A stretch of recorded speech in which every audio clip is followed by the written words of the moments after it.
Friends మీకు ఈ video నచ్చితే లైక్ చేయండి, సబ్స్క్రైబ్ చేయండి. కృష్ణప్రసాద్ శారదకి ఫోన్ చేయక ఏంటి చెప్పండి అని శారద అడుగుతూ ఉంటుంది. మన గగన్ ప్రేమలో పడ్డాడు. రాత్రి భూమిని కలవటం కోసం గూడ దిగి మరీ ఇంటికి వచ్చాడు తెలుసా అని కృష్ణప్రసాద్ చెబుతాడు.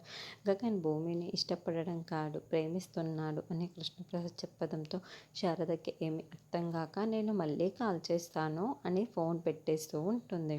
గగన్ డైనింగ్ టేబుల్ మీద టిఫిన్ని వడ్డించుకుంటూ తింటూ ఉంటాడు. అప్పుడే శారద అక్కడికి వచ్చి తింటున్న గగన్ వైపు ఏదోలా చూస్తూ ఉంటుంది. ఏంటమ్మా అలా చూస్తున్నావు అని గగన్ ప్రశ్నిస్తూ ఉంటాడు.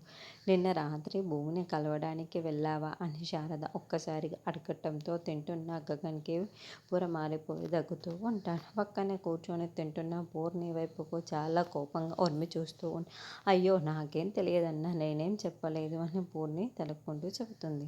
అయితే గగన్ కలవటానికి భూమి అయితే ఇంటి దగ్గరికి వెళ్ళడం నీకు కూడా తెలుసా అని శారద అడగటంతో తెలుసు అని పూర్ణి అంటుంది. ఎందుకు అని శారద అడుగుతే ఎందుకు వెళ్ళాడో చెప్పండి అని అర్ధరాత్రి అమ్మాయిని కలవడానికి ఒక అమ్మాయిని వెళ్ళడానికి అంటే ప్రేమించుకుంటున్నారే అని శారద చెబుతూ ఉంటే గగన్ చాలా షాకింగ్గా శారద వైపుకు చూస్తూ ఉంటాడు. తర్వాత భూమి గగన్ ఇద్దరు మాట్లాడుకుంటూ ఉంటారు.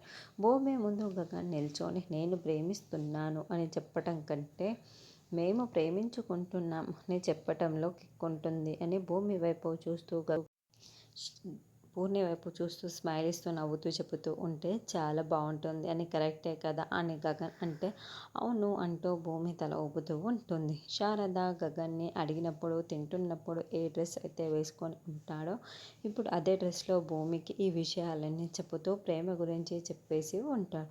దాంతో మనం ఇద్దరం ప్రేమించుకుంటున్నాం కదా అని గగన్ అంటే అవును అని భూమి కూడా అంగీకరిస్తుంది. అంటే గగన్ తన ప్రేమని చెప్పేసి ఉంటాడా, అది గగన్ గుడిలో చెప్తాడా ఇక్కడ చెప్తాడన్నది